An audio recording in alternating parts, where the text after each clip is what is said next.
kushukuru kwa kufika hapa Kericho siku ya leo. Kericho ndio tulianzia ule mwendo ambao wewe mwenyewe ulianza na rais, mkasema mnataka kuungana kutoa mambo ya makabila ili tuweze kuinua vijana, kina mama na wazee, tufaidishe taifa letu la Kenya.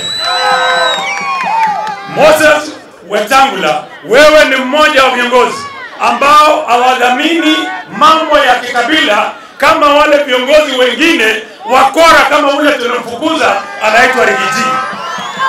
You value the unity of our nation, and that is why today you are here in Jemputu kusalimia sisi hapa katika Kericho. Wakati nilienda kuona speaker nikamwambia nakutaka ukuje kwangu kule Kericho, Belgut constituency, hakusita mara mbili. Aliniambia weka tarehe, wale watu ambao wanaongea. Basi haya wamekuongea kutoka asubuhi mpaka jioni. Wakisema Ruto must go, wakisema sijui one term, na hata hao watu hawakufikisha one term. Wao walifika tu half term. Tunataka tuwaambie Ruto ataenda tu. Ataenda tu. Tunaambia watu wataka agenda nyingine. Agenda si eti. Wanasema tu Ruto must go sijui nini. Tunasema Ruto 10 bila. Ruto 10 bila. Tunataka Wetangula. Jana bunge kutoka huku Nyaribari Chache. Niko na furaha sana kufika hapa Belgut kwa mwaliko ya ndugu yangu Mheshimiwa Nelson Koech. Mheshimiwa, nimeona yale maendeleo ambayo umefanya katika constituency hii. Na mimi ninataka kuomba, nitatuma watu wangu wakuje kufanya benchmarking ili waweze kuona maneno vile inaendelea maendeleo. Huyu Nelson ni rafiki yangu sana. Mimi nataka kuambia ni mchapakazi na muongeze miaka ingine 5. Nikimalizia, unajua lazima Rais William Ruto aheshimiwe. Ndio?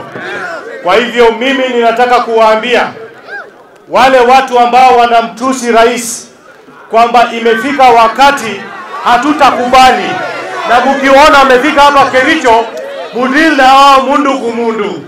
Pili pia ni kusema ya kwamba ni kushukuru rais, sababu watu wengi walifikiria kwamba ile mpango yao itafail.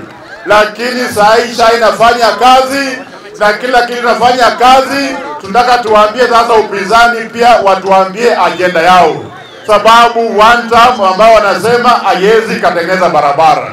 Cha mwisho pia ni kwaomba huyu Nelson huyu, si mnaona anafanya mzungu kama mimi? Si mnaona yako mzungu kama mimi? Mtapatia yeye ingine 5. Mtapatia 5 ingine. Na mtakumbuka Weta siku ingine tena. Mtakumbuka Weta akirudi hapa 2032 akwe rais. Asante sana. Na ninataka niseme ya kwamba president wetu ametuwezesha tukue hapa. Na ninataka nimwambie wenye wanasema ati president hana uwezo hao wakae nyumbani. President wetu ako na uwezo tena sana. Ameunganisha nchi yetu.